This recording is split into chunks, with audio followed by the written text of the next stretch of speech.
Event commemorating the 70th anniversary of the end of the Second World War in Western Europe. So, I am Matti Jutila. I am the Government of Finland / David and Nancy Spear Visiting Professor of Finnish Studies. I work upstairs in the Department of Political Science. And this is kind of my farewell symposium that we've been organizing together with Alejandro Barr from the Center for Holocaust and Genocide Research. This is a topic that I've been studying over the past maybe 5 or so years. How is Second World War history used today, 70 years after the end of the war? What can you do with the war? If you talk about the war, how you talk about it, and what can you do about it? And to give you just one example, what my friend posted on Facebook this morning. He posted this picture with the caption, "Awesome stories about US Navy SEALs dying and Hollywood movies made. Guess what? Every single mission that resulted in the death of a US service member post 9/11 was either bad intel or lack of communication or poor leadership in the first place. There was no war. It wasn't like Afghanistan was trying to overtake the rest of the world. No, not at all. So although I am sad, did 3 Thors there. So he's an ex-military. The guy in this picture actually fought for American freedom and is a true hero. This guy, not you, not me. So Second World War continues to be the last good war that can be used. I think 2 years ago I saw a Super Bowl ad. I think it was a Jeep that showed like footage of Jeeps being loaded on ships to be shipped to the European theater of war, showing how Jeep helped us get in. And then there was a fast forward to today, showing how they go to the airports to get returning soldiers home. Now we are helping us get out. So World War II remains the last good wars where you can show that okay, we help us go in. For the rest of the world wars after that, they only show how we help our soldiers get back home. So the war remains significant in European politics, in American politics. It can be used as a story to build national identities, to show how we were a great power in this battle, and therefore we should be recognized as a great power today. So some kind of like national courage, highlight national sufferings, and so on.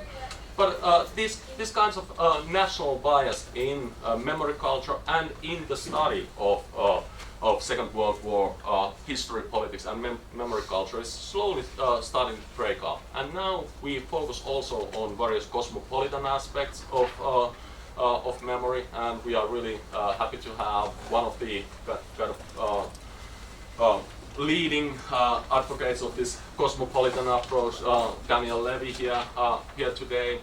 But we also have can use the war for in order to empower formerly marginalized groups, to discuss the contribution of various minorities in this war effort, their experiences, and try to introduce more diverse and inclusive narratives of our societies today. So the purpose of this symposium is to discuss this little bit like alternative views on the war and how it could be put to different uses. So today's event is divided into 2 parts. In the afternoon, we'll have a symposium with 3 sessions on international history, politics in Europe, in which Tom Wolf will be discussing Russia, and Juhana Aunesluoma focuses on Western Europe. Then we'll move on to new forms of commemoration, especially the representations of the Holocaust in various kinds of films, movies, and animated film. And Rick McCormick and Jody Elvidge will be discussing those topics. And finally, we'll move on to to the margins, to marginalized groups, and there Ellen May and myself will be discussing the use of war in empowering women and various minorities. Before I give the floor to Alejandro, who will introduce our morning's keynote speaker, I would like to thank, first of all, my own background organization, the Finnish Studies here at the University of Minnesota, Institute for Global Studies, Center for Holocaust and Genocide Research, and Center for German and European Studies for their support in organizing this symposium. And now Alejandro will introduce our this morning's keynote speaker. Thank you, Matti, and welcome all. Thank you. Welcome. Good morning.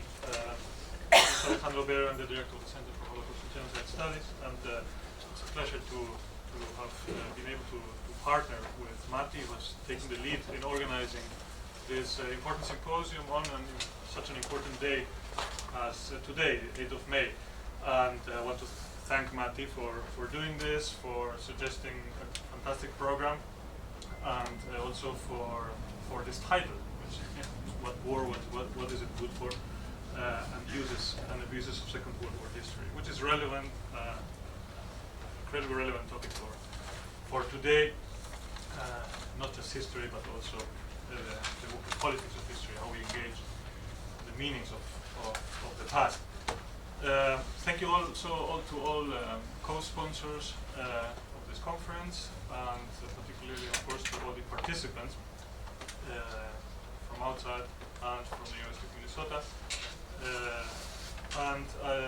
It's also a great pleasure to have the opportunity to present and to have here our colleague and friend Daniel Levy, who is someone who many of us know, and we've read his research and we've engaged with the theories that he and Nathan Schneider have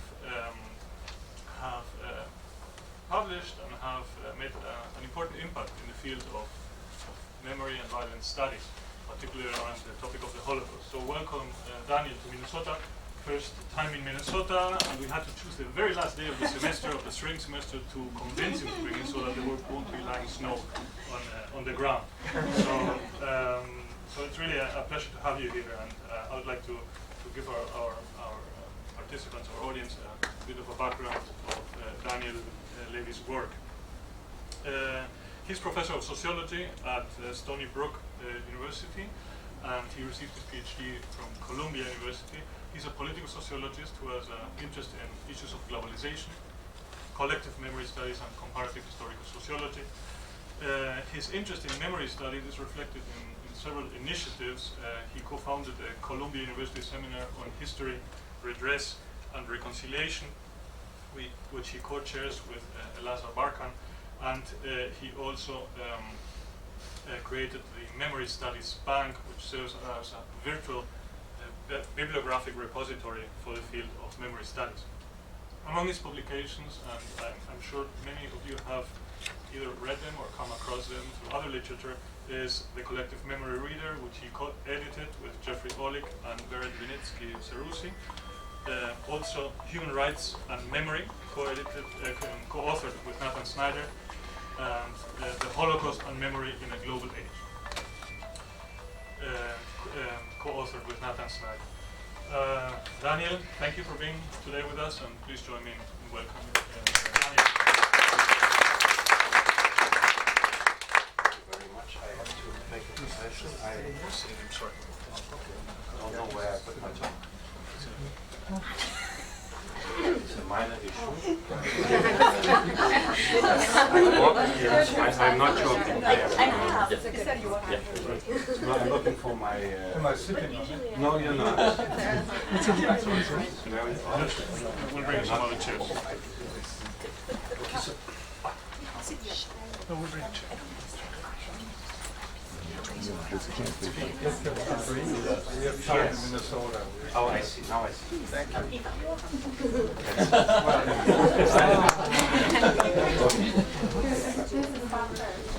Well, first of all, thank you very, very much for the kind invitation and for the kind introduction. I am really very, very pleased to be here, especially because it is a group that has been dealing with comparable issues, and so I'm looking forward to the conversation more than anything else. Basically, what I want to do is I want to take Marty's claim, which I think is correct, about the good war, and make us understand how we got to a place where this last good war became the source of ending all wars. Not in practice, of course, but on a rhetorical level. That is to say, what happened between the celebration of the good war and our complete, how should I say,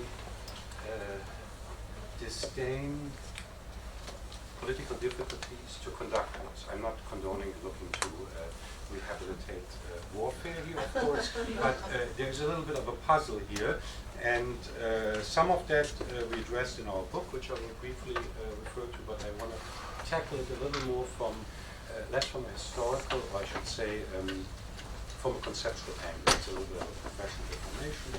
I'm a sociologist, so I have to talk about context and analytical issues, but I think it might be helpful for a broader discussion, so we can maybe discuss whether we can situate it in those terms.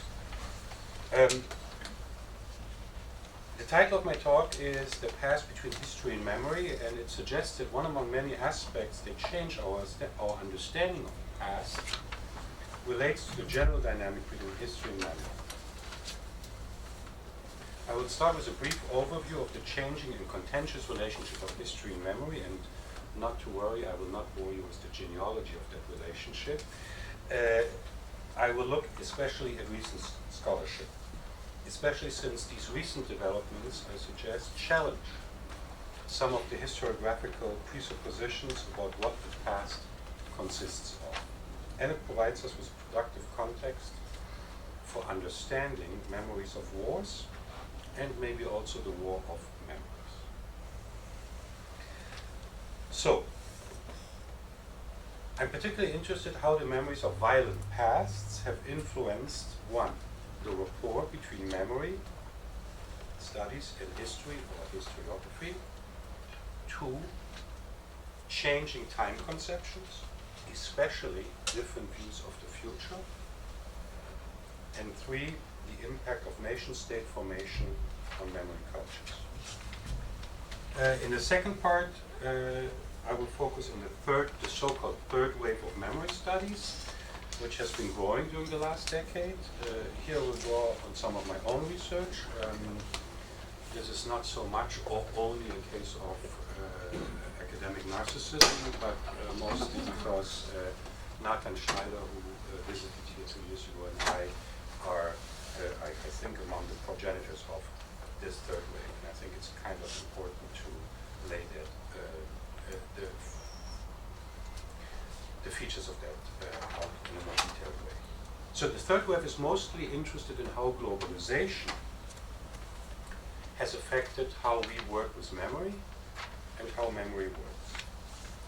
More specifically, I will address the nexus of war and memory, the link between globalization and Holocaust memories, and the gradual transfiguration of the Holocaust as a historical event into a global cipher for genocide and its culmination into a human rights regime. Now, I have to apologize in advance to the historians. There are basically three positions here that you can take in the relationship between history and memory. One is they have nothing to do with each other, which I think is pretty much what mainstream historians will insist on. Two, that they share certain similarities. And three, that's the more radical proposition, or radical, I'm not sure, which I will try to defend here, is that memory and history can't really be distinguished. I can already, well, maybe not, but I would expect the historians in the room to start moving unruly in their seat. Let me assure you, this is not directed at historians. Some of my best friends are historians. It's not that, but I think it's important to show what happened. So history writing has been affected as earlier delineations between memory and history have given way to the blurring of the two. That's just a fact of historiographical research, postmodernism, the proliferation of revisionisms, and all of these things. According to Patrick Hutton, and I quote, history becomes a politics of what we in the present want posterity to remember. Okay? So history itself becomes the source and the issue. If you want to use a fancy word, it's a meta dimension to this. Okay, it's not just about studying history. Okay, Chris Lawrence has recently argued, and I quote, and this is the key point that I would like to then develop here, that fundamental controversial parts of the past, which since 1990 have been labeled as catastrophic, post-traumatic, terroristic, and haunting, are overstretching the normal historical concept of the past. This is the case because historians normally presuppose that the past does go away and therefore is distant and absent from the present. The presupposition that the hot present transforms into a cold past by itself, just like normal fire extinguish and cool off by themselves, has been constitutive for history as a discipline. This process of cooling off is often conceived of as the change from memory to history. End of quote. However, this cooling off, as I will demonstrate in the second part, is no longer taking place in light of the long shadow of catastrophism. I don't know if that's a real word, but you understand the idea, right? A public and academic discourse that is replete with negative pasts, toxic pasts, and all of these terms that you're familiar with. A potential solution, and I'm not sure I completely buy into it, but I think it's worth considering to this conundrum of memory and history, is the introduction of what Jan Assmann has referred to as nanohistory. So nanohistory is not about the exploration of the past per se, but rather is concerned with how a particular past is remembered. So what matters is not the factuality, but the actuality. Okay? In that sense, in this call, of course, I can't do that, but if I were to go out now and I were to say, so, May 8th, what does that mean? A lot of people would not know, okay? Or if I would go and say, so 1915, I would submit to you that even among the more educated classes, 1915 would not register much if it wasn't for the widespread attention that the Armenian genocide has received recently because of its commemoration. So the actuality is kind of important. A second context informing the shape and salience of memory cultures relates to the distinctive experience of time. Especially competing conceptions of the future have shaped how we envision the past. Our conventional Western perspectives on changing conceptions of the future address the ideological and institutional transformations of temporality along three epochal strands. And I hope you understand, this is an analytic distinction that has a historical background, but it's very crude, so I'm not suggesting that it is as neat as I'm presenting it. The distinction is between traditional conceptions of the future, religious ones, and political ones over time, and the latter, of course, culminating in the nation state.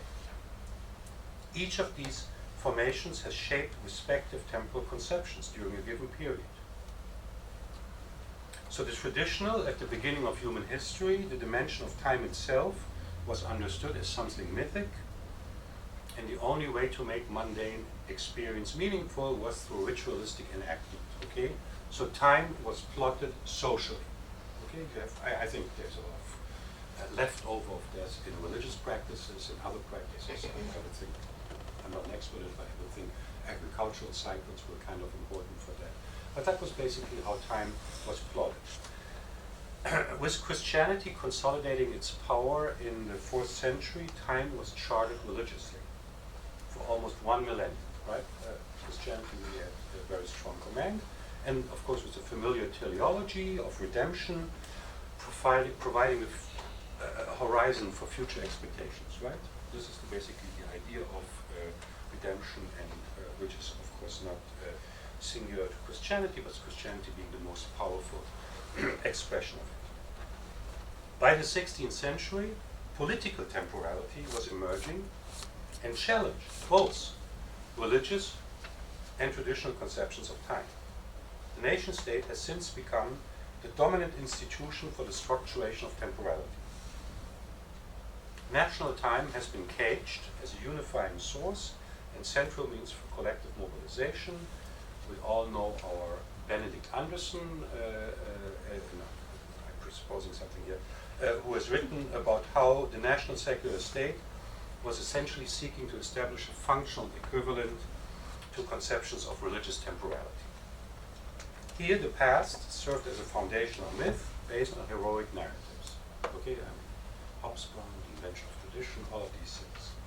The nationalization of time was a central endeavor of the modern state, producing empty and homogeneous time. So, these modes of temporal structuration, traditional, religious, and national, were premised on the ability to provide a cultural response to the future and render it intelligent. Very important, right? We live in temporal terms. What both national and religious authority shared was an attempt to monopolize the temporal registers of existence. Both Christianity and nation states were eager to provide linear notions of deliverance. One, anchored in distinctive notions of salvationism, that would be the religious narrative, and the other through visions of progress. So theories of progress became the chief prism through which nation states sought to control the political and cultural interpretations of the future. On a side note, the classics of sociology essentially acquiesced to this, be it in the structural functionalist fantasies of modernization theories, be it in dialectical Marxist fashion of historical materialism, and even maybe to a lesser extent, but at least in its original articulations, Weberian variants of rationalization. Okay, this of course is addressed by neo-institutional theories, but basically they all had this idea. So what matters for my argument here are 2 points. During the last 3 or more decades, the modern linear vision of progress is being challenged. One such challenge is obviously the resurgence or persistence, depending on how you stand in the so-called secularization debate, of religious teleologies. Okay, clearly, because if on the one hand progress is no longer a relevant narrative, then and you have uncertainty, there's a competing narrative which offers clear certainty. Okay? But there's another challenge. Contemporary global trajectories, I suggest, have given rise to a fourth temporal epoch that is characterized by fragmented times and the absence of a dominant, let alone hegemonic, conception of temporality. Especially progress is no longer a reliable source for future confidence. And I have to make, in a bracket, I have to say something. I think there's a different sensibility towards progress in the United States, culturally speaking, than there is in Europe. Okay? I mean, the whole idea of cultural pessimism and all of these things. So I think actually that progress in this country is still probably more vibrant. The conceptual progress and self-understanding of it is probably still stronger here than it is in Europe. And obviously, I guess I can do this with some confidence. It's the Center for European Studies. I'm somewhat ignorant and not clear about many other parts of the world. Okay? So I cannot speak to the Asian conception there. It seems to me that progress is well and alive for various reasons. Okay? If only because, and that's part of the argument, states there remain much more dominant in many ways, at least in their capacity for social engineering and other things. So, in the absence of a dominant narrative about the future, global risk frames structure how national experiences are informed by global normative expectations. So what happened to the state-centric success of invented traditions of nationhood, and what happened to its central organizing principle of temporality? I mean, the nation state, even if it's only a relatively recent phenomenon and it's already not as strong as it used to be, had a very strong one and was able to elicit a lot of sacrifice from people, so it's hardly a minor thing. And yet, something happened. And this brings me to the claim that the good war was the beginning of all the problems that we are noticing today. It is very closely related to changing receptions and memories of war and other past catastrophes. If World War I served as a catalyst for heroic memories, World War II and the atrocities associated with what came to be known as the Holocaust eventually, not immediately, eventually gave rise to more skeptical memories. Public controversies around cultural and political dimensions of war commemoration have been a prominent feature of contemporary debates, extending to other armed conflicts. Those of you who have read Jay Winter, who writes about this extensively, will know that this is very strong. The end of the Cold War, actually, along with the ethnic conflicts of the 1990s, was yet another historical juncture that sustained interest in the memories of war and atrocities. So here, I'll just briefly mention the book that you refer to. Nathan Schneider and I wrote a book in the early 2000s about Holocaust memories in Germany, Israel, and the United States. And we show how the reception and globalization of Holocaust memories since the 1980s, but I would say especially during the 1990s, informs the consolidation of the post-heroic age and widespread criticism of narratives of progress. And we have referred to this as cosmopolitanized Holocaust memory. So rather than looking exclusively at distinctive features of national memory cultures, we show that the Holocaust or memories of the Holocaust are beginning to plot a cosmopolitan form of remembering.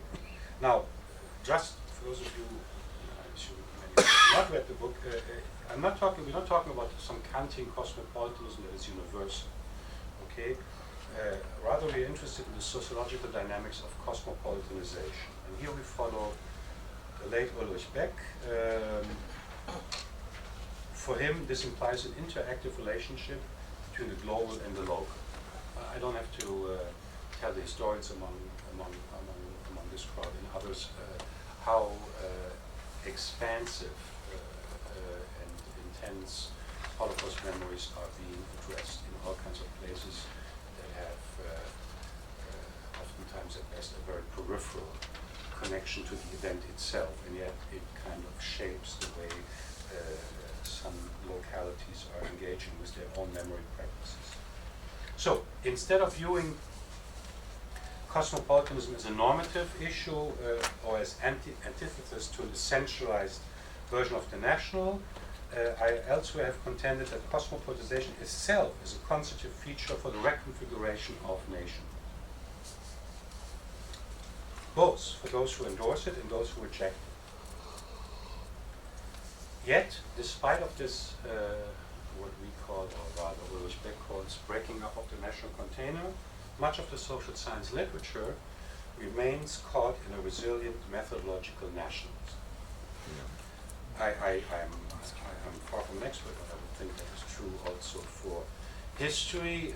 How do we know that? Because history is history, but then global history is global history, world history is, where the default is, it needs to be named here, so that is kind of an indication.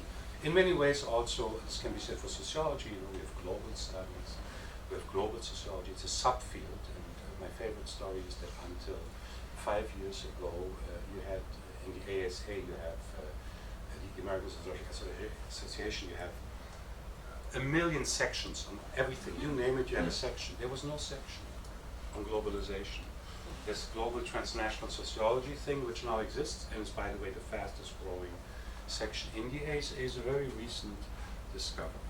There might be reasons, internal political reasons for this, but it's very interesting in telling that sociology is such a latecomer, not only, by the way, to globalization, but also, and maybe even more so, to the study of human rights, but that is a different topic.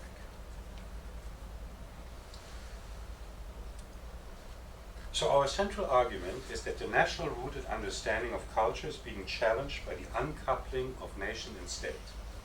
in the context of this cosmopolitanization of memories. Cosmopolitan memories are based on and contribute to nation transforming, not transcending, nation transforming idioms spanning territorial and linguistic borders. The formation of cosmopolitan memories does not eliminate the national perspective, but renders nationhood into one of several options of collective identification. The cosmopolitan turn suggests that particular orientations toward the past need to be re-evaluated against the background of global memory schemes. This is not to say that memory is no longer articulated within the nation state, but that we witness a pluralization of memory channels, both in empirical terms, but also considering the normative validation which was given away to fragmentation of memory, no longer beholden exclusively to the idea of the nation state.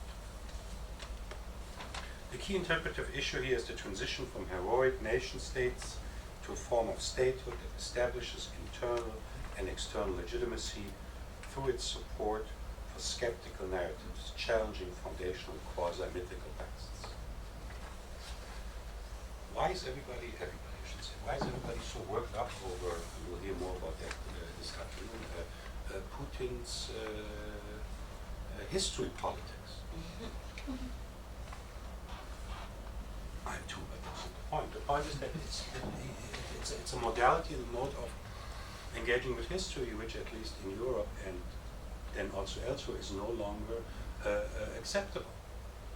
Okay, that it is being practiced is another issue, and I'm not suggesting that this is not happening elsewhere as well. But there is a legitimacy deficit if you act like this. Okay, if you want to call it, which is part of why I think America, the United States, has lost some soft power. Too, because the American self-understanding just is not tuned into this global dimension, right? I mean, it's for better or for worse, but this idea of self-sufficiency and the whole foundational myth of this country makes it very difficult. So the unabashed, unashamed pursuit of national interests, which is a red flag for many people in Europe, is difficult to understand. Okay, I'm not, I hope you understand, I'm not condoning or any of this or criticizing it, but I just want to give you a flavor for how you cannot do these things anymore. And how you can talk about national security. National interest is already a much more difficult cipher, if you want, in many ways. So empirically, perhaps the most important mnemonic channel is the mass media and the digital revolution with its corresponding transformation from broadcasting to narrowcasting, right, on social media and all these things, so, which makes it much more difficult for the state to maintain, I don't want to say a monopoly, but a dominant position.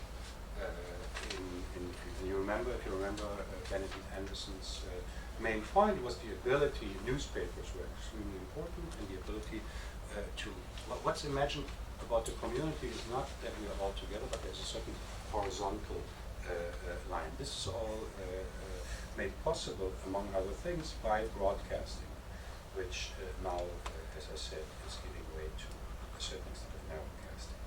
So the state continues to exercise an important role in how we remember its history, but it is now sharing the field of memory, of meaning production, with a host of other players, right? The previous attempted monopoly by the state to shape collective past has given way to a fragmentation of memories carried by private, individual, scientific, ethnic, and religious agents.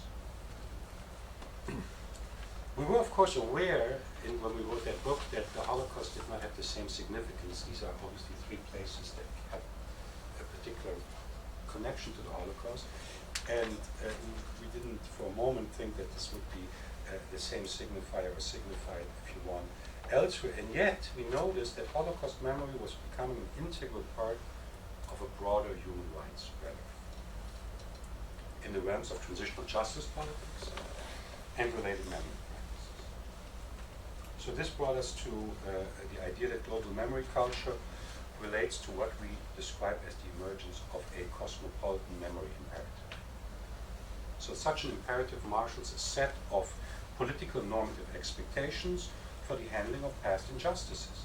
It was originally triggered by how one or Germany and others were expected to deal with the Holocaust, but was then gradually decoupled. Nation states engage or are expected to with their own history in a cosmopolitan fashion, which entails the recognition of the other in forms of acknowledging past injustices and associated narratives. That's just a political requirement today if you want to be a quote-unquote respectable member of the international community. In short, we demonstrated how the Holocaust has evolved from a European concern into universal cipher primarily via related legal codifications. Now, although the memory imperative originated with the centrality of Holocaust memories during the 90s, it has become a code for human rights abuses as such. By now, the Holocaust has been reconfigured as a decontextualized event. Memories of the Holocaust have evolved into a universal code that is now synonymous with an imperative to address past injustices. Let me briefly interject here that it is this decontextualized dimension which frequently distorts or ignores actual historical facts. There's no question about that. And that has called some historians to the barricades against memory. I'm thinking here first and foremost about Timothy Snyder's Bloodlands, which is a very good book and also, in my view, a very misguided polemic against memory. Memory is held up as one of the culprits for the kind of distorted or limited view that historians have taken on some of the Nazi crimes and others. But frankly, I don't understand that critique of memory studies because the same critique can be applied to the writing of history, right? I mean, history has selection biases, great man's history. They change because of facts or other epistemological limitations. History has empirical blind spots, what makes it into archives, what not, the usual thing, and methodological issues. What is a legitimate historical record?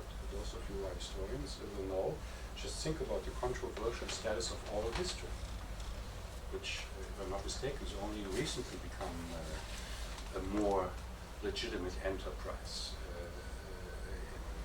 So I actually agree with Snyder's diagnosis. However, I find his critique of the memory boom, and by extension memory studies, not persuasive. If only because manipulations and more likely appropriations of histories are no aberrations but inevitable. I mean, there's this idea that memory is pliable, is selectively appropriated, and I'm asking myself, anybody who has written about the history of nation-state formation and its handmaiden, which was no one else but history, and sociology too, to a certain extent, will know that. I also have a problem with this idea that we can conduct science in an environment that is free of these tolerations, as if there was this idealized field where we could do away with aberrations, appropriations. These are just simply part of knowledge production and reception. So I don't understand why this is thrust against memory. Now I understand that the historian or protagonist with autobiographical memories might be upset with this dynamic of de- and recontextualization. But it is precisely the vagueness that permits the kind of broader identification and mobilization we're witnessing around human rights discourse. It's largely based on decontextualization, which in turn requires a shift from concrete memories to remembrance. In any event, at the beginning of the third millennium, the global dissemination of memories of the Holocaust, emanating mostly from the US, has facilitated these kind of memory cultures. Once this new rights culture is in place, it no longer needs to rely on its original articulation, but assumes strong normative powers. The Holocaust is now a concept that has been dislocated from space and time precisely because it can be used to dramatize any act of injustice, and hence also its loose metaphorical deployment, nuclear Holocaust, ecological Holocaust, educational Holocaust, cyber Holocaust, you name it, okay? It is a quote. Public negotiations about memories of failures to address past human rights abuses, that is judicial processes, historical revisionism, educational measures, commemorative practices reinforce the cosmopolitan memory culture. More importantly, human rights themselves have become a principle of political legitimacy, inaugurating a new kind of politics. Although the rights revolution of the last 2 decades has not always deterred human rights abuses, that's an understatement, it has created strong normative and institutional foundations. Increasingly, compliance with a set of human rights norms is circumscribing the legitimacy of unacceptable state actions. Adherence to a minimal set of human rights ideals has become a significant, albeit uneven factor in global politics, and a prerequisite to preserving international state legitimacy. European discourse on expulsions are a case in point, revived by the neologism of ethnic cleansing that emerged from the Balkan Wars of the 1990s. Expulsions are now narrated through human rights tropes, as opposed to geopolitical frames, which is what happened after World War II, right? I mean, we tend to forget that. And again, I'm not condoning expulsions or ethnic cleansing, but the idea here is that it has been resituated in a different context. Okay, it's not a human rights trope. The Holocaust too has become a legitimate point of comparison. I don't know if any of you are familiar with or remember the so-called Historikerstreit with Ernst Nolte, who at the time had made an argument about comparing Nazism to Stalinism, and was charged that it was intended as an exculpation and relativization of Nazi crimes. The same, with different intentions, about the inflammatory, no pun intended, polemics of Jörg Friedrich, who widely worked on the Allied bombings of Germany. Okay, there were all these comparisons that made people uneasy. During the last decade or so, such comparisons have been commonplace and are presented as historiographic correctives. Here again, Snyder's Bloodlands is a good example. Okay, they just can be conducted. No, I mean, there might still be people whose feathers are ruffled by it, but by and large, the comparison itself is no longer subject to these kind of public outrages and circles. And don't get me wrong, I'm not suggesting that there are no hyper-nationalistic outrages anymore. They remain popular. However, they are no longer necessarily top-down state-supported narratives. There are exceptions, of course, Hungary, Russia, and others, I understand, but they're being criticized. Okay, again, there's this legitimation deficit. Instead, most of the nationalistic discourse is from the opposition and state challenging, at least in Europe. Okay, I mean, if you have right-wing parties, it's always, oh my God, UKIP and all of these places, there's a real problem with them. They don't have the kind of legitimacy that they could, at least in theory, enjoy. Nothing to say of the fact that some of these right-wing nationalists themselves take recourse to human rights vocabulary. There are all kinds of very strange bedfellows today between left-wing and right-wing populists, you know, those coming forward professing that the main issue in the anti-immigration rhetoric is the inability of these immigrants to be as civilized and advanced when it comes to gender and gay rights and so on and so forth. So it's, I mean, I think it's a cynical exploitation of these issues, but it happens. In conclusion, the human rights regime, and when I say the human rights regime, I mean that in the political science lingo, meaning it commands certain normative attention, it has sanctions at its disposal. The human rights regime is the culmination of these processes. To be sure, its relevance, let alone power, is neither inevitable nor irreversible. But for now, it's holding legitimatory sway over much of international politics. And in liberal democracies, for the blatant violations the news communicate to us daily. To be sure, the human rights regime has been widely criticized for its apparent selectivity. Let's take, for instance, the recent hypocritical, certainly unethical, and according to international maritime law, criminal activities of the 2012 Peace Nobel Prize winner in the Mediterranean. I shall not name any names. You will know who I mean. For the questionable efficiency of human rights discourse, clearly, you have to look for it. And some even suggest that human rights work tends to perpetuate violent conflicts. There's a whole literature that is emerging around that topic. These are all valuable points. Nevertheless, human rights have become a global currency with which groups pledge their claims about the past, express their aspirational language, and states seek to garner political legitimacy. So are human rights merely rhetoric? Suggesting that human rights are mere words lacking power, given the persistence of human rights violations, is akin to saying that the Ten Commandments are not really culturally, morally, or politically consequential because people continue to commit, say, adultery. Okay? And I think that's, I admit this is a little bit flippant and a little bit polemic, but you get the idea. Just, one should not discard the power of these issues. Will there be human rights abuses in the future? Certainly. At the same time, through the increasing institutional underpinnings, they are currently embedded in a global horizon of expanding rights and diminishing tolerance for their violation. But, and this is the crux of our argument, it is precisely the widely reported failure to protect human rights that, in the context of the cosmopolitan memory imperative, renders them politically and culturally consequential. Okay? And unfortunately, this failure occurs on a daily basis.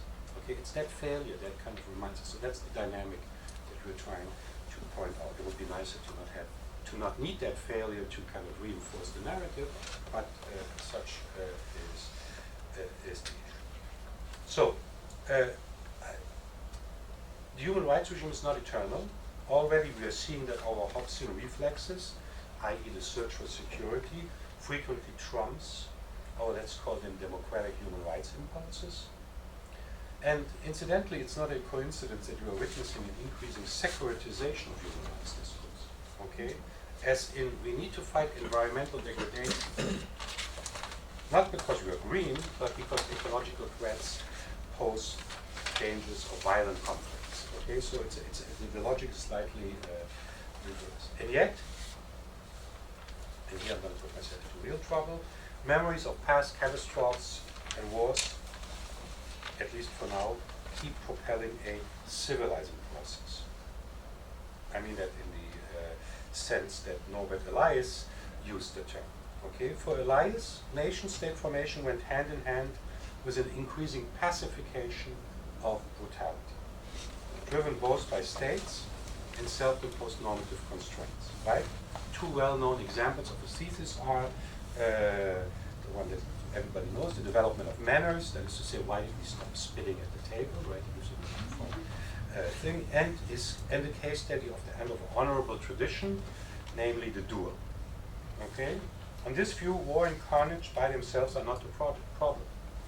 They only become a problem when they are framed in a civilizational context that renders them unacceptable.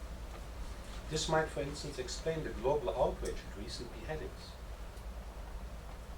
Don't get me wrong, I'm obviously not trying to relativize this practice, but it is telling that we are referring to it as barbarism, which is the antonym to civilization, and we are outraged, and we should be outraged. I'm not saying that. There are many other things that happen that barely register in our kind of sensibilities. So memories of past catastrophes and wars especially, at least for now, keep the human rights regime in place, and in turn curb and inform our responses to war. Violations of human rights, at least for now, continue to incur a legitimation deficit.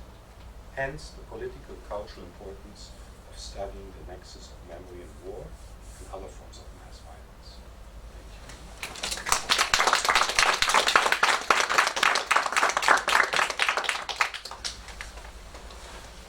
Thank you very much, Daniel. So I'll invite to this chair the presenter and the discussants.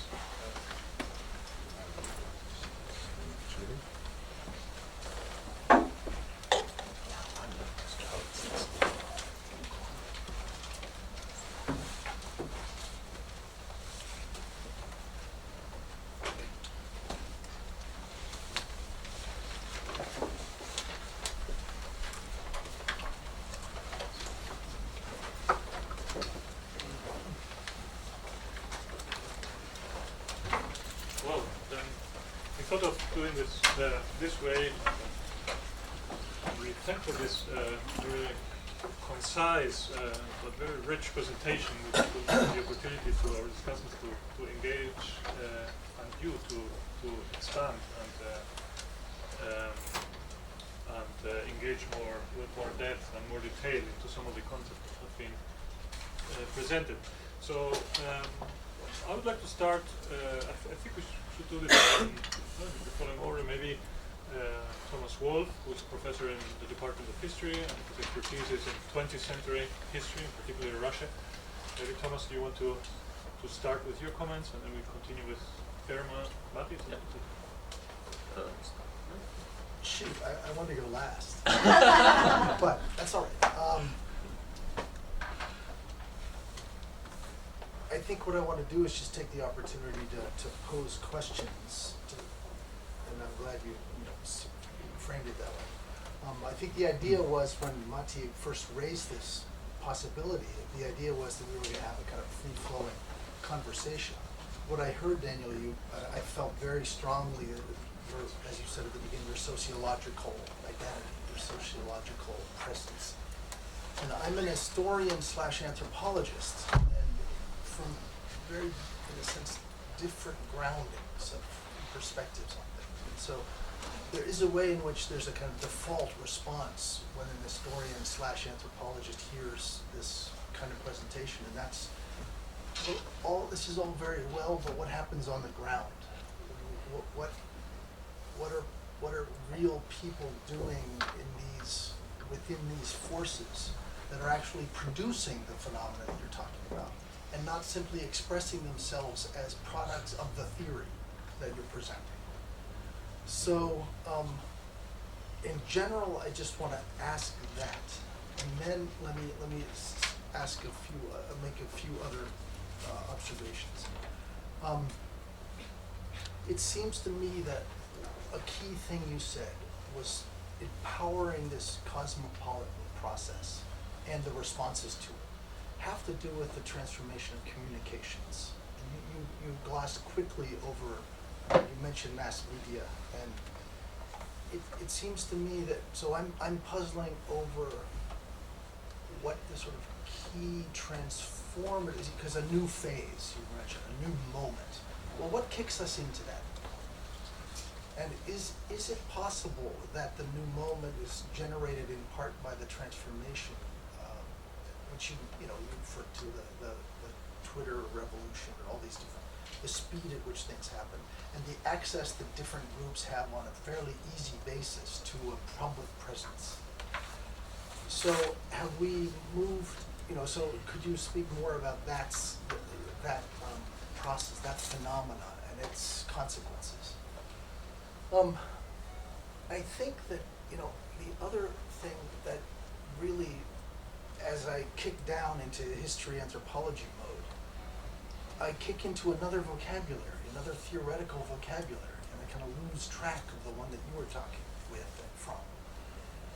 And I kick into a different language in which, in a sense, an older language, an older historiographical and political theoretical language, which has to do with liberalism and the place of something like, or the parallel history of the spread, the dissemination of liberal ideas around the world, and how liberal societies, liberal structures or liberal institutions generate a kind of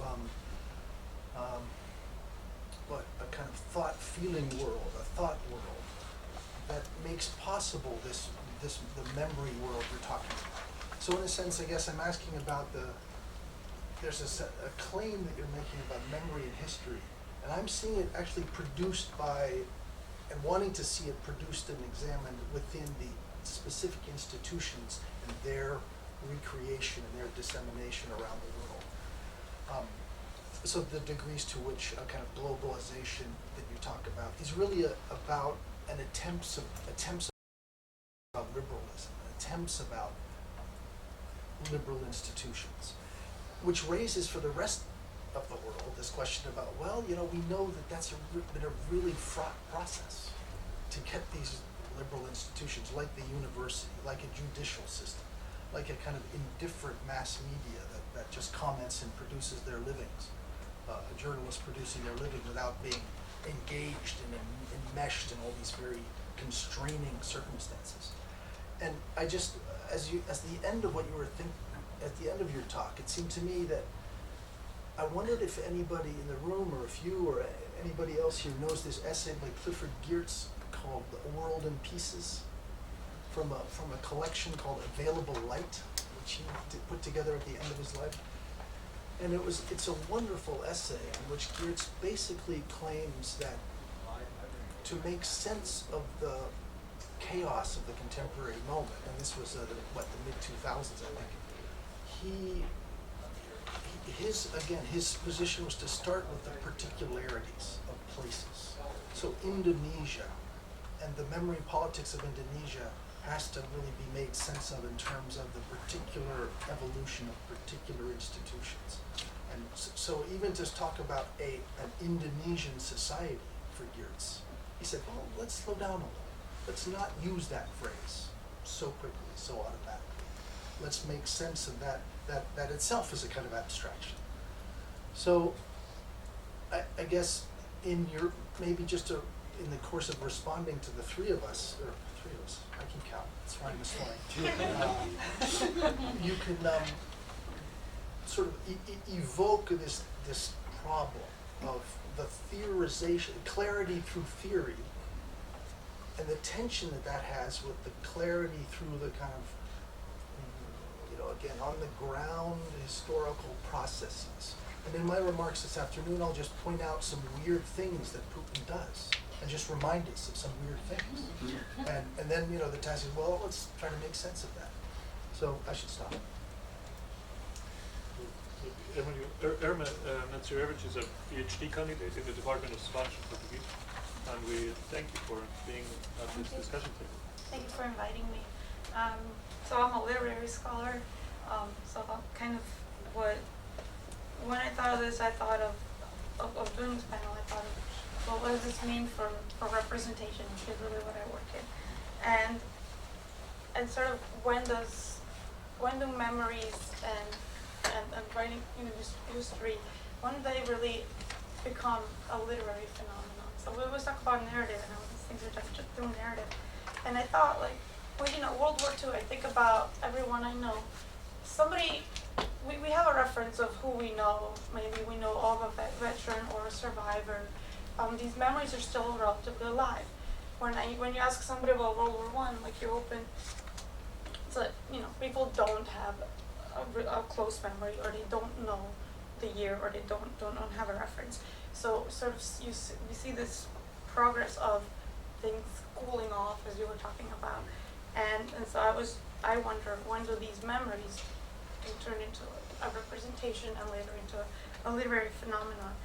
And then I started thinking about how certain terms lose their ideological signification, what they originally had. And I was reading a bunch of articles about all this Putin stuff, and how the term fascist, or just fascism itself, has just sort of lost its signification and turned into basically anyone we don't like. And so what does that mean for representation as we move further into the future? And then the other very classic tension is this one side when we think about forgetting the past and looking into the future, which has often been a trope to progress in modern states. But at the same time, we must remember the past. And so we're caught in this tension. And yet, you can notice this also a need for predicting at least the near future, at least the next couple of decades, what's going to happen. I mean, in current issues like Israel-Palestine, or that's the one that's kind of seems to be the focus in the Mediterranean. And so I don't know if I really have serious questions for you, but something that I would want to talk about is this sort of the signifiers that change their meaning, and also we're focused so much on narrative, but also thinking about on the side, an exploration of unintentional and implicit ways of cultural remembering, maybe in a non-narrative, just visual or in bodily ways, which is something that I'm interested in, but haven't had a chance to explore. Visual I have, but the bodily ways of remembering. And also, really what makes me think is that this includes the way the mass violence occurring in other places like this and make us, intentionally or unintentionally, reflect about our own past. Just this is what I do in my project. So it's, and I think this is actually particularly relevant in this period of globalization of memory. So I'll keep it to that. Just general comments. Thank you very much. Yeah, thank you. First of all, I must say that this create kind of a little bit of a new interpretation of your, or moving forward from your classic articles on cosmopolitan memory that you wrote already more than a decade ago. And I just think that, that even though I totally accept your argument that if we focus on the Western world, like United States, Germany, and Israel, well, we can easily recognize this kind of emergence of a new cosmopolitan memory in late 1990s, early 2000s, and Holocaust certainly had a huge role in this this process, even in the Eastern enlargement of Europe. So in my comments, I'm also openly recognizing that these are really Eurocentric comments. I'm totally ignorant of memory practices in China or Africa or so on. So I cannot really say anything about those countries, whether these processes are whether we can find some similar processes outside the Western world. But I would say that even in Europe, we are witnessing a major empire strikes back from national perspectives. This kind of real resurgence of national perspectives and major kind of a relativization of the Holocaust. So if we think about Europe and how the Eastern European countries that applied for European Union membership, how they were forced to come to terms with their own past, and that meant recognizing their role in the Holocaust. Practically all those countries were forced to form some kinds of truth committees that investigated the crimes of Holocaust in these countries. However, basically the minute they were in the European Union, everything changed.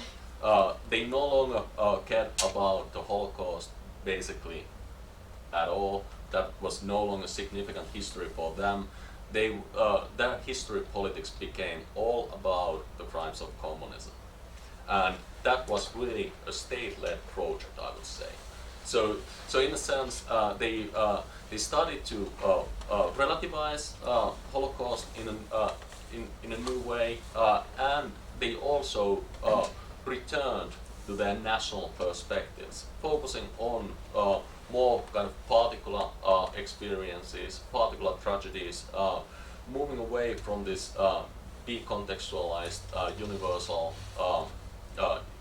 universal crime against humanity to their own kind of particular experiences. So in 1990s, the Stockholm Declaration was signed in 2000 or 1999. At the turn of the millennium, regardless, the Stockholm Declaration on the Holocaust and commemoration of Holocaust that was kind of a rather detailed guidelines how the Holocaust should be remembered in education at all levels. Only a few years later, I can't remember the year of the Prague Declaration on the crimes of communism, repeats exactly the same points about crimes of communism. And then the European Union now with more significant representation from from Eastern Europe, and of course the right wing, everything from like center right to extreme right, wanting to introduce this new Stalin card to the old card game of history politics to replace the Hitler card, or at least something of equal power in this game. I played with Pokemon cards with my daughter, so that must be like at least level 2 Pokemon, both Stalin and Hitler cards in these games. So they wanted to introduce their own card, and thus they came up with the date of commemorating the victims of totalitarian regimes, which is August 23rd, the date of signing of the Molotov-Ribbentrop Pact. So I think we've been witnessing this kind of a backlash or resurgence of national forms of commemoration, but I would be really interested to hear more about your views on this. What is the actual relation between the kind of cosmopolitanization of memory and this post-enlargement resurgence of national memory narratives? Because Holocaust certainly plays a role in those, but I would love to hear your views on how the cosmopolitan, national, Holocaust and crimes of communist regimes, how those coexist in the narratives, what kind of conflicts there are, and what is your analysis of the significance of this, these practices for the kind of a more cosmopolitan terms in memories? Yeah, is it okay if I... I think, yeah, it would be a opportunity to Dan to respond. I have a few comments, but maybe we all can open it later to the audience for questions and comments. I'll be very short, if only because I don't have answers to many of these. If it's okay, I will start with you because this is fresh to my memory. I completely agree with your description of the situation. Where I would disagree and where I think I have departed from my earlier work is the notion that the cosmopolitan is a kind of parallel strand to the national. I completely agree with you that there is, we can call it by what it is an instrumentalization of Holocaust memory, very self-conscious and so on and so forth. And yet I would say that the national has been cosmopolitanized in the sense that it cannot be based on a affirmative, heroic, aggressive rhetoric anymore, even in those Eastern European places, notable exceptions, okay? It can be in Poland or in the Czech Republic or in other places and make that argument without being whiplashed by the international community, okay? On the other hand, of course, you're right. My argument would suggest that, say, all of these debates and very rich, reflexive handling of the Holocaust in, say, Poland, on the one hand, and the last was Jan Gross, and all of these things, 20 years of dealing with it, should make my case. And yet, 2 weeks ago, some FBI or CIA person said, oopsie, the Poles, maybe they had a hand in the Holocaust, and there was a public international outrage, right?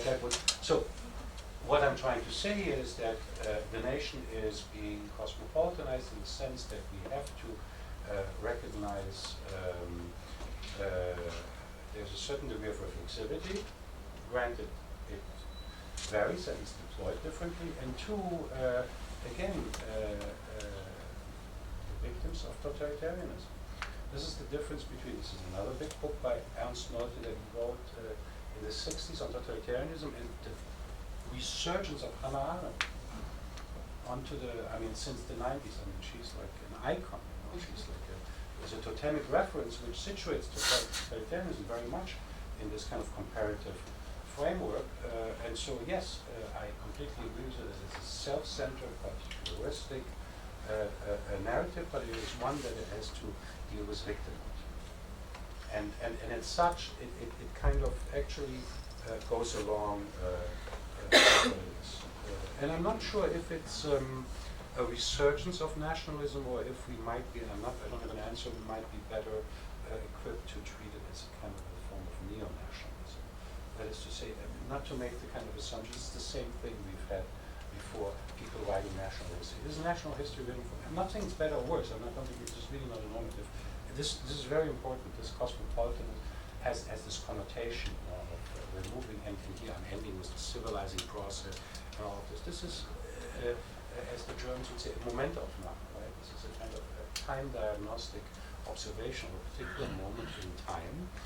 I prefer it this way than the other way, but that's just, it doesn't matter. I would like to defend Eurocentrism for a moment. I think it's very important because it has empirical and theoretical valence. Okay, I don't think we have to hide behind it. If you have these terms, these concepts travel. We live in a very kind of broad world. And if North American and European academics are dominant and create concepts, and these concepts are being used elsewhere, then there's, I'm not sure if I'm expressing myself clearly. I think it's a legitimate point of view, okay, in Holocaust. And by the way, the argument was not, it's just an side note, that Holocaust memory everywhere creates cosmopolitan outlooks. Israel, for instance, is a case of where Holocaust memory was essentially nationalized in a very strict fashion. But so what I'm trying to say is that totalitarianism, the resurgence or the continuous existence of national sentiments, sometimes racist, exclusionary, in public official view, are not accepted. Victim. I mean, there are people who write about victims and victimhood, and so that I think makes a difference. I'm not sure whether one needs a conceptual vocabulary for it or not, and that brings me to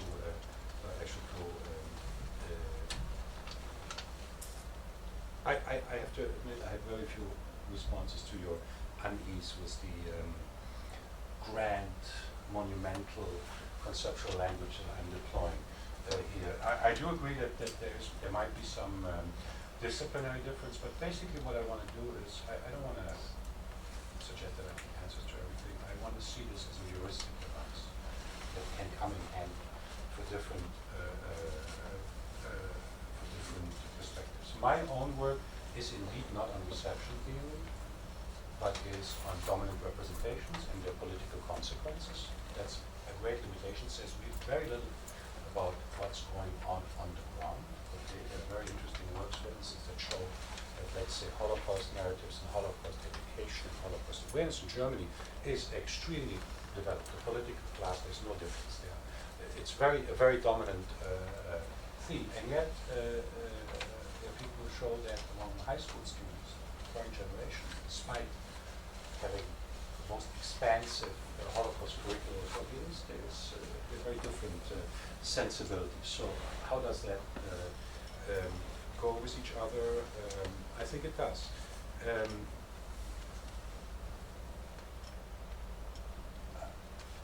It's a matter of way look, and there's increasing research done actually on these reception issues, partly literary.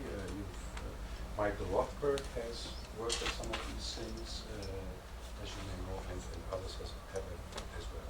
For the media, I want to make sure I'm not misunderstood as some kind of technological determinist who thinks that the, let's say, Arab Spring was the result of Twitter or something. I'm not. The point I was trying to make is that if we look at nation-state formation, actually way before Benedict Anderson wrote that book, there was a communication scholar by the name of Karl Deutsch. Probably nobody remembers him today. Very kind of, I say nobody remembers him today because he's part of that castigated modernization structure approach, but he basically made the same argument.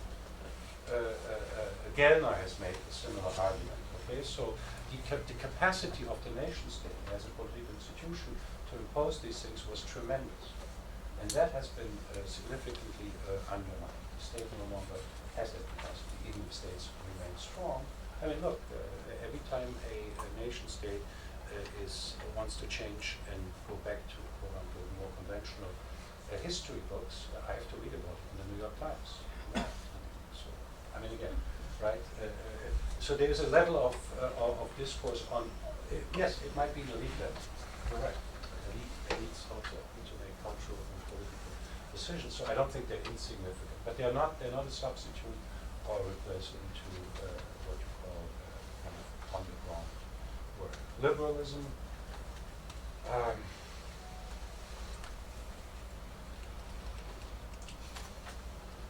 I'll be unfair to you, and I say liberalism for the longest time has been equated with universalism.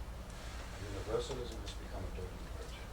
Not for me, but in the context of public reception as a result of post-colonialism and the response to that, partly as a result of what I'm thinking is happening here. Even the human rights discourse, the Asian debate and all of these issues about can you really impose collective, can you really impose human rights conceptions that are based on individual rights, on cultures that have collective outlooks, and so on and so forth. These discussions are taking place. The problem with liberalism and universalism is that it is predicated on a certain sameness, right? I mean, so it's Kant. We're all equal as long as you are like myself. I'm obviously drawing the cartoon here, and that position is no longer tenable at the current time. So hence, I'm choosing the other terminology. This is not my personal liberalism or not, but I think liberalism itself has become the subject of these discussions, and why it is not limited. As for one last comment, the importance of literary organizations, very important, and here too, at the risk of overgeneralizing, which is what I think what's important in terms of the mechanisms is the mimetic effects, that is to say, the way things travel, it doesn't remain the same everywhere, but how they happen. So for instance, I would say, you asked about non-narrative remembering. There is a progression, not a progression, there is a connection between the Jewish Museum in Berlin, which is mistakenly referred to as the Holocaust Museum by Liebeskind, and Liebeskind's own theorizing, I don't have to tell you your field, and the idea of the void, eventually the void, okay, and then it goes from there very much until the 9/11 movement, okay? This whole idea it's the idea of the void, which speaks directly. This would be one case where I think there's a circulation of certain ideas, okay? I guess in many ways I'm trying to take a position that, yes, obliterates specificities. But my argument is that the specificities are situated in those kind of, how shall I say, world cultural, to use a term by John Mayer, world cultural principles of rationality. I would say add to that also now human rights and certain expectations. How they kind of find their expression, how they work out, how they're manipulated, how they're cynically deployed, yes, needs to be addressed. But I think it's a helpful heuristic to look at it, rather than saying, okay, I'm going to continue to look at it in isolated fashion. Globalization is a nice word, but I don't know what it means. It's everything and nothing. I'm going to ignore it. I'm going to continue to do what we did in academia 100 years ago. Well, that's basically my kind of challenge to ourselves. I think that it's a global framework that has a certain heuristic social. Yeah, we'll open it to questions and comments. Gary and Joachim. I'm a historian. I should offer that disclaimer. A couple thoughts that Matti Juttila's comments and your comments in discussion, Professor Levy, evoke. Matti, I think you're absolutely right that there is this interesting shift in Eastern Europe from the discussion and the discourse about the Holocaust that arises in the 90s in those lands where in the communist era it had been, the Holocaust was a really non-event. World War II was about the struggle between the forces, the good forces of international socialism and fascism, and the Holocaust is a footnote to that narrative. And so we get this kind of revival or rediscovery of the Holocaust in these popular narratives, which then shifts very quickly to this narrative of suffering under the repressive force and the crimes of communism. Now, in fact, there's an even more direct link, because it isn't just communism after 1947 or 48 that is discussed. It's also, at least in Poland, the Baltic states, Romania, they can talk about the crimes of Stalin and the Soviet Union already during World War II. Now, but that brings us to then the question of memory of World War II, which you brought to the fore again in the discussion, where Professor Levy's discussion was a rather broader, more conceptual discussion of memory politics versus history, which I think provided a good foundation. And that is that even if we see this development of an international and indeed cosmopolitan discourse of human rights, that doesn't suppress, as your comments in the discussion now took note of, it doesn't suppress national and nationalist narratives of suffering. And I was glad that you've brought into the discussion around the panel issues of victimhood, which may not be very interesting to you conceptually, but I think is a linking thread in so much of the memory discourse, both from above and on the ground, that Tom was asking for, about World War II and the aftermath, okay? The Jews weren't the only victims, or indeed even the main victims. We, various other communities, were victims as well, whether it's Serbs, whether it's Ukrainians, whether it's the Baltic peoples. There's probably a victim narrative in Finland too. You can advance this everywhere. There's certainly a German victim narrative, and the Historikerstreit partially raises that. So I guess what I'm asking about is, can we deepen the analysis and understanding of memory discourse, whether formal, high levels of politically sponsored or popular memory discourse of victimhood in World War II? Can we deepen the analysis and understanding of how that works and how it may be evolving and changing in these different regimes of communication, these different regimes of international understandings of crime? And then let me add a further kicker that was underdeveloped in the talk, and that is what happens to issues of agency and responsibility as the memory discourse evolves. Because if the memory discourse, particularly about World War II, in certain communities becomes dominated by the narrative of victimhood,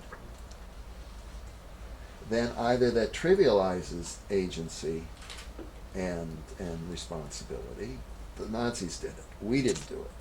We didn't have a share. How dare you accuse us, etc., etc. Or it simply avoids it. At least that's a speculation. So I threw out a few ideas there. Shall we, do you want to answer to this? Or maybe Joachim, you want to make your questions related to this, or is it so? Whatever you decide. Please. All right. Maybe it's a minor point, Daniel. You talked about the relationship between memory and historiography.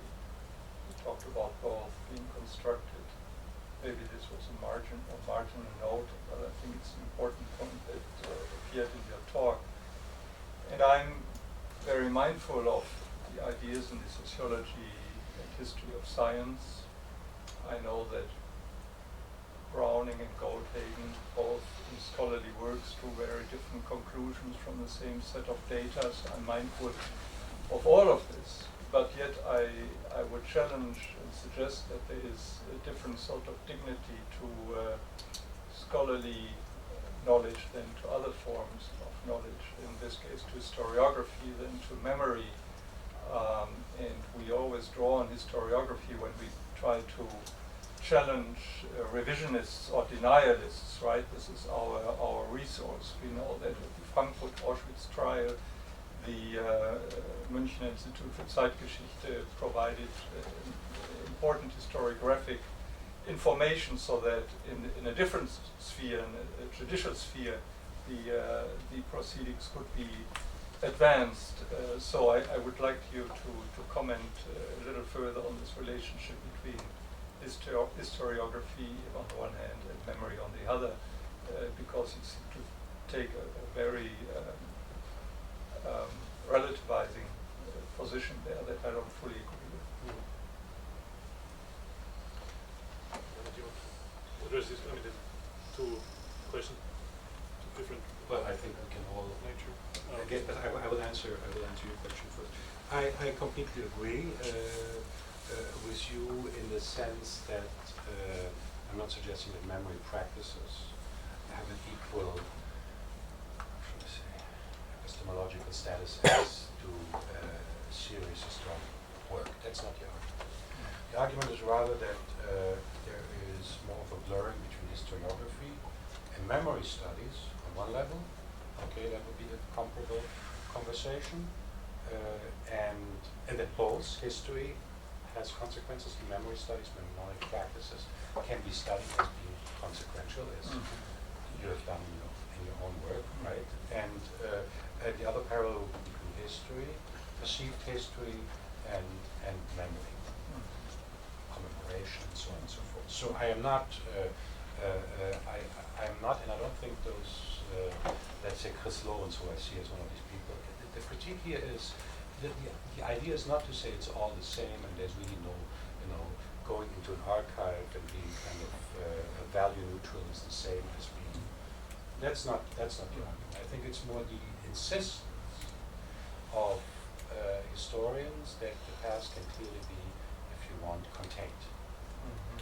And again, I realize it's also a caricature of a certain kind of mainstream historian, but that's the critique, right? So that there has to be recognition that history writing itself, or the data, if you want, is also partially generated by these kind of memory actions. That's the argument. So it's not a critique of history writing per se, and I'm also not setting up some kind of Rankian positivism that few people maybe subscribe to. I'm not, although I'm using stereotypes and caricatures, I'm perfectly aware that the Rankian positivism is not that dominant anymore, though I'm told, for instance, that in Germany historians are still engaged very much in Quellenforschung, which is the kind of, which raises certain issues. And there, the presuppositions of the past as something distant that goes away is actually quite alive. So I see it as a necessary critique, and what we do out of this blurring, I think we should retain, like you also, an academic, have a vocational responsibility. I'm not trying to say that this is thanks for the word. I'd like to also comment on Gary's comment and question on this idea of victimhood, agency and responsibility, and how somehow this, and it's a question also for you, how we conceptualize in your cosmopolitan theory the fact that traveling, circulating tropes and images and ways to relate to the past are instrumentalized for, not in the sense of how you understand cosmopolitanism to work, or in the sense that it's not acknowledging, is not facing the past episodes of injustice and suffering. It's not questioning the narrative. It's not a critical narrative. It's being an affirmative narrative. So somehow we see this incorporation of Holocaust-related, let's say like a Holocaust framework into affirmative national narrative. Also, what we see in the East, but there is a nationalization of Holocaust memory. In this case, it's a nationalization of a victim, of universal victim narrative. That would be. So you have this fascinating recent paper on reflexive particularization, where you understand that there's a reflexivity, there's a circulation and traveling dimension of memory tropes, if we call it that name, but that they're employed for a particularistic and nationalist agenda. So would this reflexive particularization question the notion of cosmopolitanism, or is it part of it? And I'm not quite clear. I'm not quite clear with that.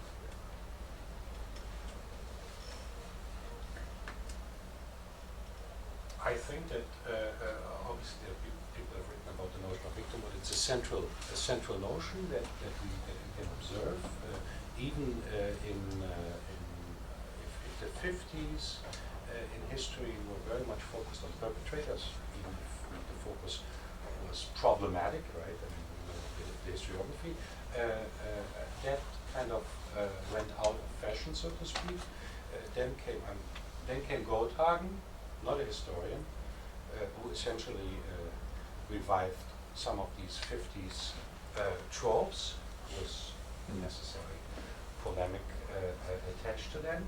And all of a sudden you had Täterforschung again, right? You had the study of perpetrators within history.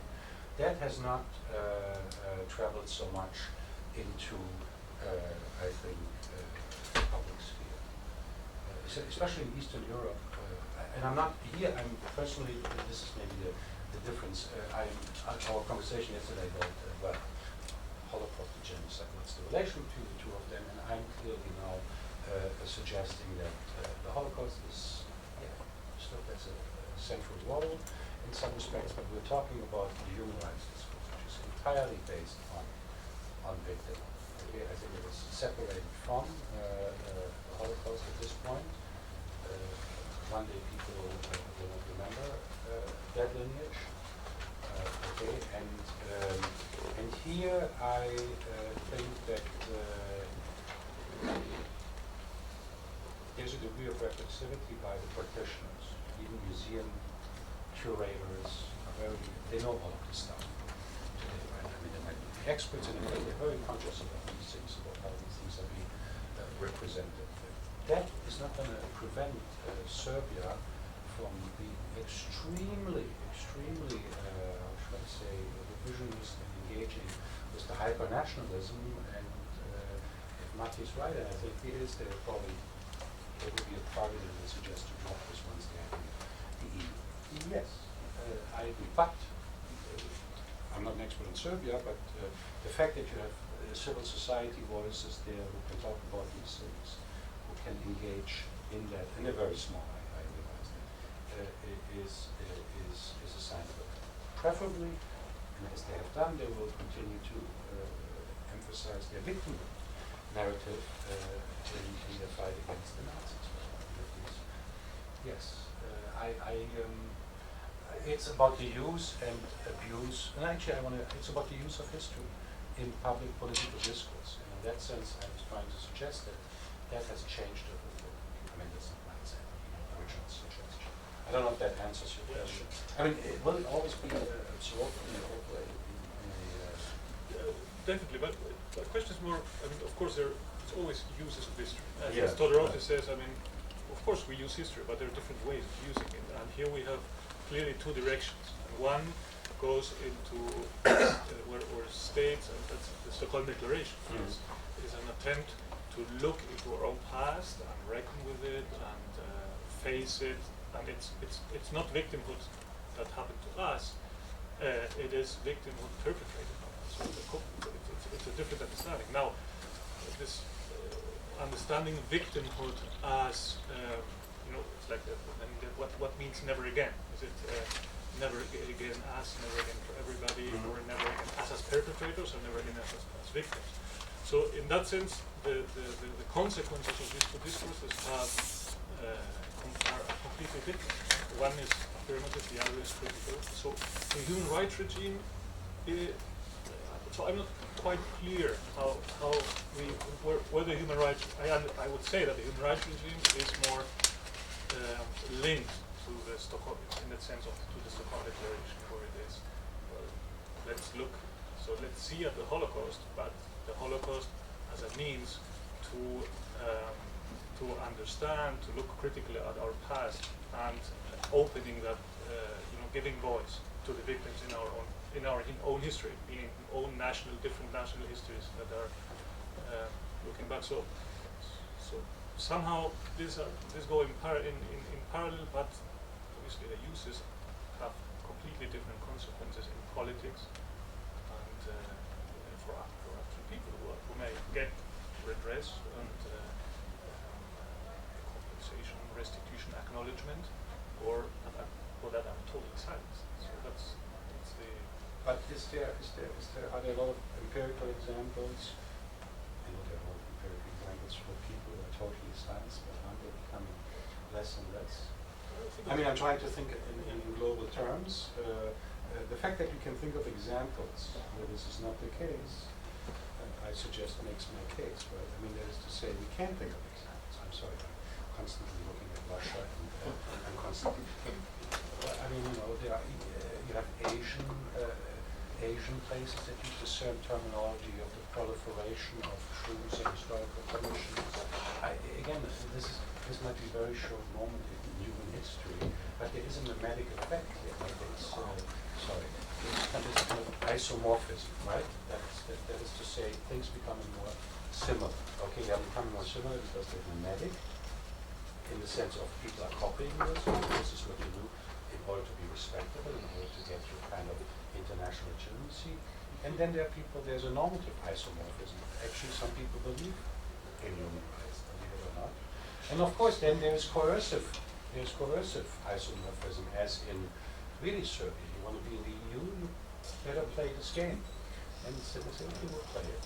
That's fine. But they're not, so I don't, I mean, how exactly that plays out, it needs to be studied on the ground. Ukraine, the Holodomor, the centrality of the Holodomor, which focuses on one particular victim group, Ukrainians, that constructs also a victim group, and automatically that casts a shadow on many of the other episodes in a very rather short time period in collective memory and national politics. So that would be. But also, it also casts a shadow on Ukraine among certain policymakers and certain intellectuals and others who kind of talk about public issues. I mean, in Europe, for instance, the Putin bashing has created a backlash against saying that this is an automatic reflex, and hey, hold on, let's take a look at those Ukrainians, and so on and so forth. I mean, that too exists. This is all, I mean, admittedly, this is part of a discussion that happens in the feuilleton, in the newspaper, so it's a very kind of, it's not exactly a mass phenomenon, but it finds entrance into popular culture too. These are not entirely foreign elements. So there's a trickle down. I'm admittedly still at the level of representations, and there's much to be done in order to find out, I'm not quite sure what tool to use, surveys and other things about what people and how people perceive of these things, historical work, and so on and so forth. Well, thanks very much. I think it's a very interesting discussion about the memory history divide, if it is a divide. I'm a historian myself. Time for confessions, of course.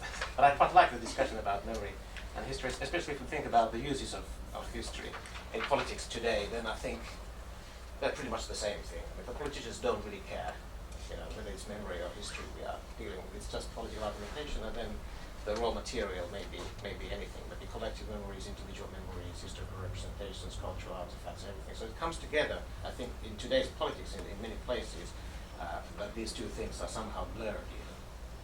So it's different acts and different representations are all fueling and part of politics. So I think in that field, in the political field, the political uses of the past, I think there it's hard to say where it's history or historiography, when it's memory or something else. But then if we look at a little bit more broadly, and I quite like the concept developed by the German historian Jürgen Drusen in the 1990s about historical culture. It's that consists of different things, different representations, different types of to create historical knowledge and to disseminate it. And there's no real difference or hierarchy between different forms. There are more elaborate academic ways, but then there are other forms of historical culture that are in some kind of interaction between one another. And I'm just wondering if you then use the term memory culture, whether it's more useful to speak about historical culture or memory culture, because to me, to follow Drusen, sounds like historical culture would be kind of in the end, kind of the umbrella under which you might find memory cultures, you might find uses of history and politics, different ways, and in the end, kind of the historians would define the term, saying it's in the end, it's kind of the historical culture by and large that we are dealing with here as a kind of the conceptual umbrella. I don't know whether. Can I just jump on? Would you like that? What would be your views on? I have no problem with that. Yeah. I'm not sure whether it's historical culture or historical consciousness. Yeah, and that too. Yeah. Would be another thing, but I'm perfectly okay with that. No, but I would just stress, following that that's linked to this question about the liberal, and maybe I should not have said liberalism. It seems to me that the writing of history is wrapped up with all sorts of liberal institutions. And the complexity of historical production in the United States, I mean, is just mind-boggling, it seems to me. There are so many micro-historical communities that are engaged in some sort of working on and with the past, that it seems as though, to speak very kind of monolithically, or as if there's a sort of a single historical culture, is maybe a simplification. And then secondly, that couldn't we think about the way that these historical discourses travel in terms of the spread and growth of these liberal institutions, like the university, like the journal of thought, the journal of ideas, like specialized professional institutions that create reflections on judiciaries and lawyers and medicine.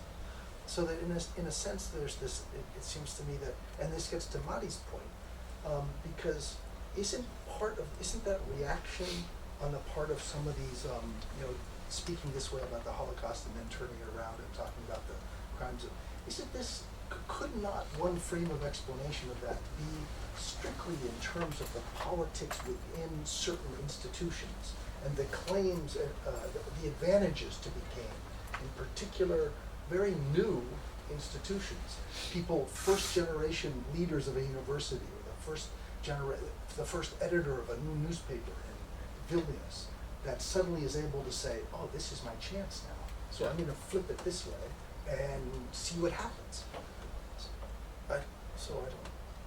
There's a conclusion there, but. Yeah, I think there's a distinction or we make a distinction between politics of history when we debate basically history for history's sake, and these are certainly this kind of like politics of history debates where we kind of argue on like drunken BS eigentliche Wesen history, that we try to support our arguments about history, its significance, what was important in that historical period. There's certainly that kind of a component to this new like national interpretations of crimes of totalitarianism and so on. But then there's the history politics part, in which we don't actually debate we don't actually debate the past, but we use the past for the purposes of the present. And that is certainly significant in Eastern Europe, on really like banal levels. Okay, I know that there will be an opening for a position of the chair of the Department of Political Science, and the other top candidate, I know she was the leader of the communist youth movement in the 1980s. So maybe I should start like pushing these aspects of history to the public discussion now, because then I would look more moral and ethical figure here, and could then maybe advance in my career. Or, you know, the right wing is using this these new narratives in Europe to say that they actually claim that Marx invented the Holocaust, as I basically presented already in a different symposium here. They actually make that claim that Marx invented ethnic cleansing and the Holocaust, saying that we are not the real racist in Europe, because if you look at Marx's writings about the Magyar struggle, the Hungarian struggle, and Pan-Slavism, those are outright racist texts. But, well, it was actually Friedrich Engels who wrote them. But still, you know, they claim that okay, the left is the real racist group in Europe, not us, not us. We are just against that kind of that kind of racist policies. So there certainly are. The part of the revival has to do with this politics of history. What kind of history politics part, in which some past is just really usable. This kind of a really like instrumental aspect of politicking with history, which again I think. Now that we've spoken about cosmopolitan memory and all these new kind of more structural, discursive, productive aspects of history politics, it again comes down to agency, and who is using history for what purposes. And there, I think one of the things that we would be interesting to discuss in greater detail, but I think we're running out of time. When history is used by various actors, do they use it only for their immediate purposes, or are there actors who actually do particular history political acts in order to change that, transform that discursive, productive level of history politics, that they intentionally do particular kinds of history political act in order to strengthen the cosmopolitan currents of history culture or so on.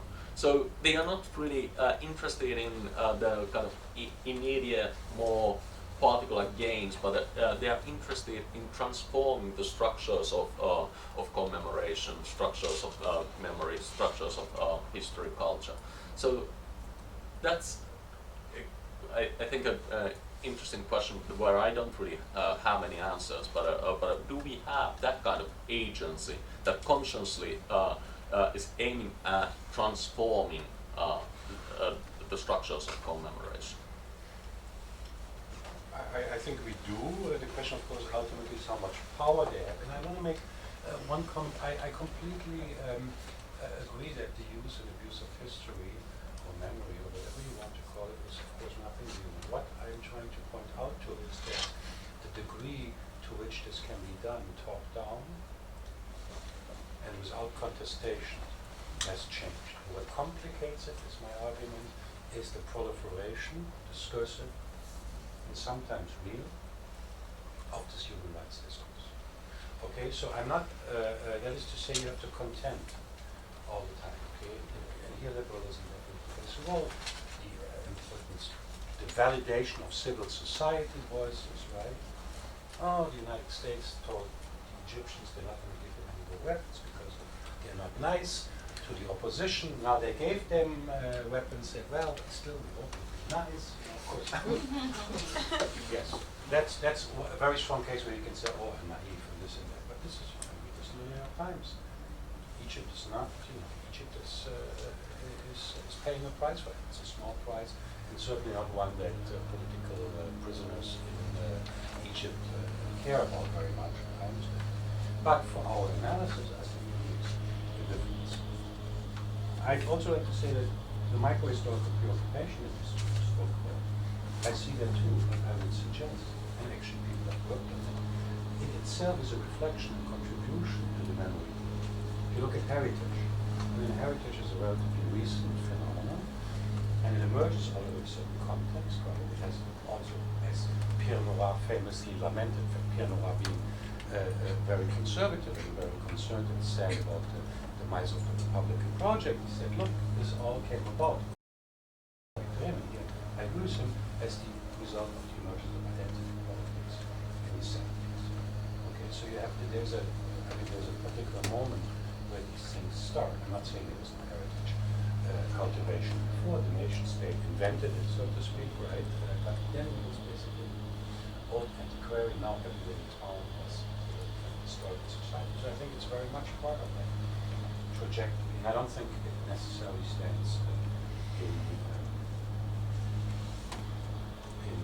it's not a contradiction. It's rather an expression. The fact that I'm oblivious. Parallel? Parallel?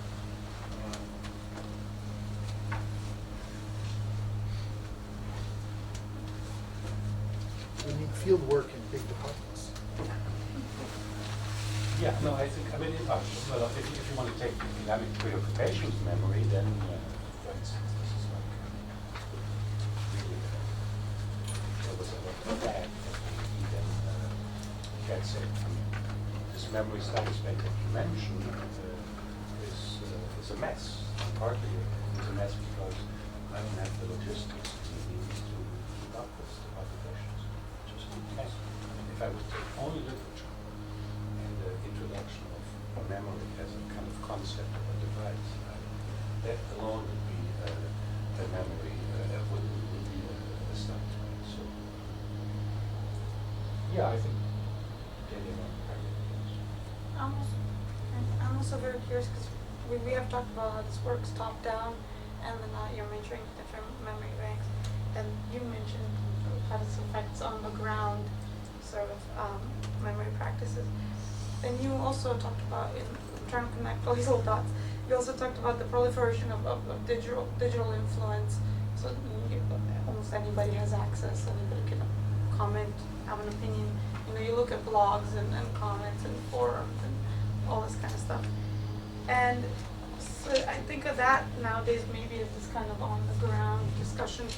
Lots of uses, lots of abuses of history, lots of all kinds of opinions. So how do you see that digital, you know, commentary and interaction as maybe an archive, maybe an alternative archive, or not at all?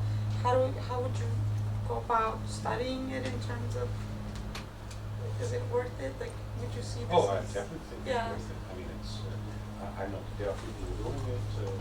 Because it seems like, you know, it's such a, you know, kind of a hard sort of thing to No, there are a lot of take English. on. Yeah, no, there are a lot of English scholars who are working on it. Yeah. There's Andrew Hoskins and some of these people are working on these things. It's actually quite fascinating. I mean, yeah, we sociologists pay very scant attention to media, even though we recognize its significance. I can't speak for political science, but yeah, we know it's important. We read Gramsci and yes, but this is also a problem of knowledge production. This is compartmentalized. There are departments of communication, which is something very different, but still some of it. And so it's kind of I don't know. I haven't met too many media scholars in sociology. I don't know if this, I mean, given that they carry such an importance. And then literary scholars really also play a role. I mean, I think it should be studied everywhere. The big question remains, and here I may sound a little imperialistic, all of this should be studied from the ground up, from the top down, and we know that the terms that we use, our vocabulary and motives are not innocent. Sometimes they're implied and sometimes not. Should we not have a discussion about them. I mean, if I can have a discussion, and what is it that we need? Do we need to adjust or appropriate other terms or not? I mean, as an exercise in reflexivity, which I think is really interesting academics, it's very important. And this salience of this methodological nationalism is very, very strong.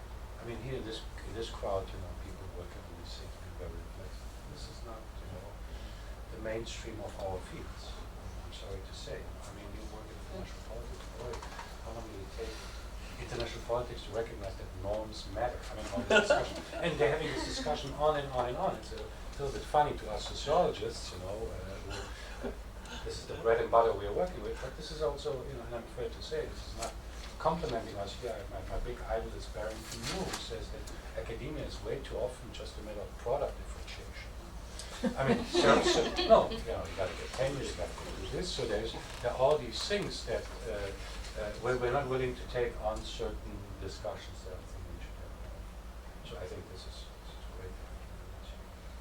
Well, I think we have come to an end. Just maybe as a not a final word, but just a comment on what has been said. The need, probably what comes out also of this conversation is the need for more comparative analysis, case by case, comparative, but also to have more conceptual clarity when we address these issues, and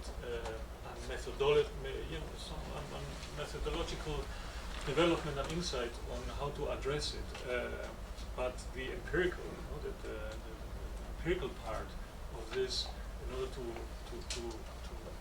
assess, to engage critically with the theories, is something that still needs much work. I mean, particularly when so many cases are just evolving and developing as we speak. You mentioned media, and media discourse is probably one of the dimensions that will allow for a comparative analysis of politics, of history and memorialization. And I would really make a strong emphasis on that, and the need, an invitation to all. Many of us are already engaged in doing empirical research on that, on this, and also a call to continue the conversation. With that, I would like to thank everybody. Daniel, thank you so much for being here with us, and also Irma, Tom, Matti. Thank you all for your questions and comments. Thank you, Daniel.